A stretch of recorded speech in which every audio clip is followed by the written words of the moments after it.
NASA just announced it has discovered organic materials, the building blocks of life, all the way on Mars. But that's not the only fascinating space-related news to come out recently. According to a newly leaked Pentagon report, in 2004, a U.S. aircraft carrier was stalked for several days by a UFO that witnesses said resembled a supersonic tic-tac. The object reportedly could hover in midair and make itself invisible. This shocked to confuse the Navy pilots who monitored it. Nick Pope is a journalist and investigated UFO sightings for the British government. He joins us tonight.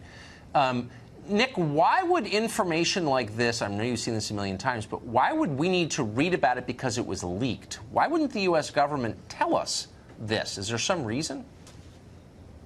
Well, I think there's always embarrassment about anything in our airspace that performance characteristics exceed anything in our own inventory. And that, by the way, was the conclusion in this Pentagon document. This thing ran rings around our F-18 Super Hornets that tried to chase this thing. It was briefly tracked on radar, but then it seemed to be able to, and this again is a phrase from the document, it's almost like it cloaked itself and became invisible. You'd think this was science fiction if you weren't reading it in Pentagon documents. And we know now, which we didn't know before, that the government took this very seriously, and these things are being seen in our skies, whatever they might be, by pilots tracked on radar, and there's a serious defense and national security issue here. And just to be clear, we don't believe that any other country possesses the technology to create an aircraft like this, right?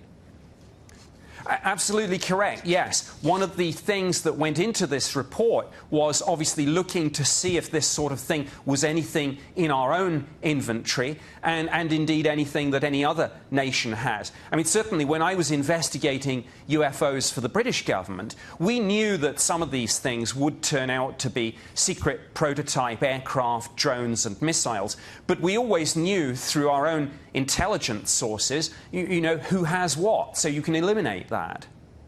So what you're really saying is that the U.S. government and the British government have essentially concluded that there's something not from this world that humans did not create that is being tracked on radar and watched by people who watch aircraft for a living. I mean, this is real. It is real. Now, the government doesn't go so far as to say these things are extraterrestrial, but certainly when I was doing this for the Ministry of Defence, our policy statement said neither do we rule out that possibility. We said that we kept an open mind on this. But of course, you know, these things, when their speeds and manoeuvres are in excess of anything that you've got or anything that you're aware other nations have, you are forced almost to think the unthinkable. And absolutely. Part of the problem with this, of course, was just that senior political figures and military chiefs often just said UFOs, and they rolled their eyes, and it was the ridicule factor. This seems like we were able to say.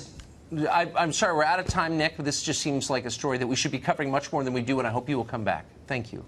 Thank you, I will do.